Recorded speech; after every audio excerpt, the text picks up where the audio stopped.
Hey, it's Matt, your average gamer, and guess what? For this video, we're going to be jumping in and talking about Euporia. This is an amazing weapon. We're going to talk about how it works. I'm going to show you where to get all the talismans and buffs for this build as well, and the weapon itself.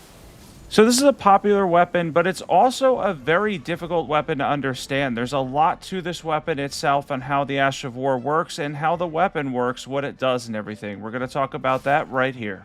So the Ash of War, basically, you have to build up on attacks first to use it. You're going to get a beam, a holy beam, that's very similar to the beam you'll get with a Sword of Night and Flame, but you have to work, basically progress your way to earning that beam. So the Ash of War has 3 stages, and you want to get to that 3rd stage to get the maximum amount of the beam power. The 2nd stage, you'll just get a little bit of the beam. There's 2 ways to build this up, with regular hits, and then you could use charge hits as well.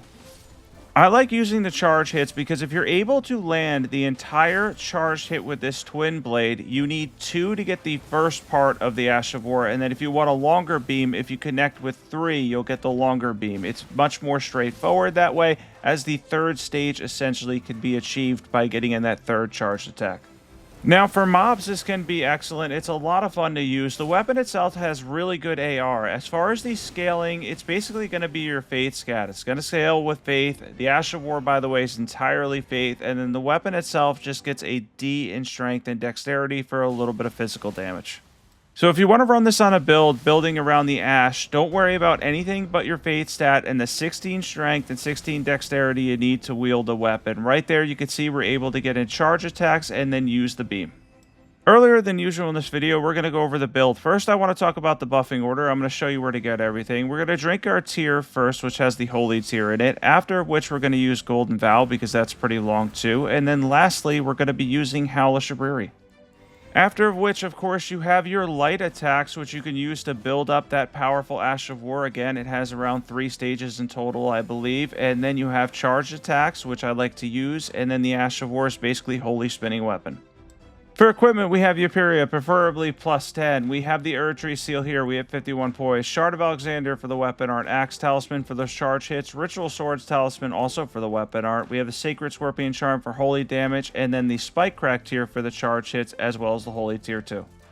And for the stats on this one, we have 60 Vigor, 20 Mind, we have 25 Endurance, 16 Strength, we have 20 Dexterity. You really only need 16 there. We hit 70 Faith, which is really good for this weapon art. And then we're using Golden Vow for 15% more attack and defense, Hellish Abriri for 25% more generic damage, and I was throwing in multi-layered Ring of Light. That is a really good thing to add to this build, by the way, because it's pure holy damage. It can go perfect with this build. For the first thing here, we're going to show on the map what to grab. We are going to show you the Sacred Scorpion Charm. It's right here at the Smoldering Church. You'll get invaded by Anastasia there, so be careful of that, but you can grab that right there. As far as the Axe Talisman, it's right here in Mistwood Ruins, not too far there, and you can grab the charge tier at this minor Erdtree. Next up here, we're going to show you where to get the Holy tier. That's right here in the minor Erdtree in Liurnia of the Lakes, the farther one. After that, you can grab the Ritual Swords Talisman at Lux Ruins in the Altus Plateau. And where do you get the Golden Vow incantation? You can grab this outside Volcano Manor at the Corpse Stench Shack. It's past the Ulcerated Tree Spirit. And the next thing up here, we're going to show you where to get Hellish Abriri. That's going to be right here at Liurnia of the Lakes too. The Frenzy Flaming Tower is where you can net that incantation.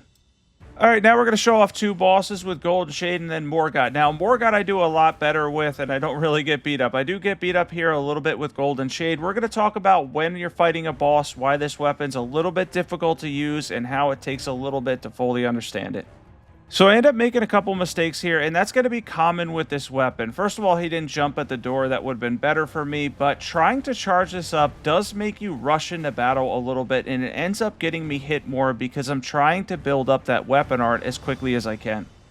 And yeah, that is a problem with this weapon, especially if you're trying to get in those charge attacks, because if you can get 2 full ones, that's the 2nd stage, and then 3 full charge attacks, and you seem to get a longer beam with the Ash of War. Regular hits, it takes a while. You got to get a lot of them in. I had it there, end up hitting the charge attack again by accident.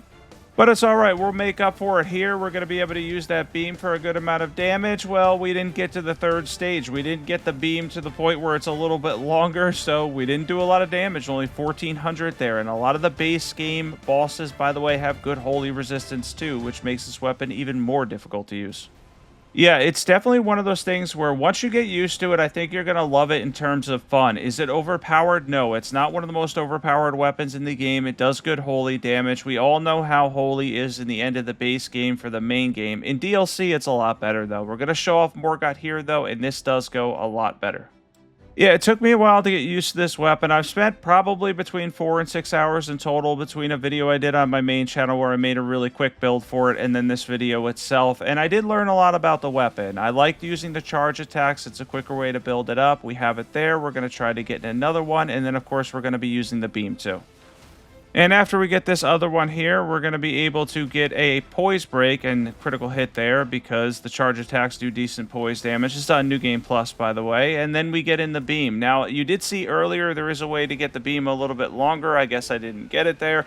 And I held it down and everything, and that's what I got out of it. Overall, though, it is a little bit underwhelming, especially being wholly damaged. But the weapon itself, again, something you earn. It's kind of fun, I guess. It's going to be niche for some players, especially with the wholly damage aspect, but it's a cool faith weapon. And where do you get this weapon in the DLC? Well, check out where I am directly here and where I go from here. I think it's relatively late in the DLC. I'm not going to voice over this whole part, but if you follow me directly, you can net yourself the weapon. Do not forget to hit the sub button for more individual builds and cool content. I will catch everybody in the next video.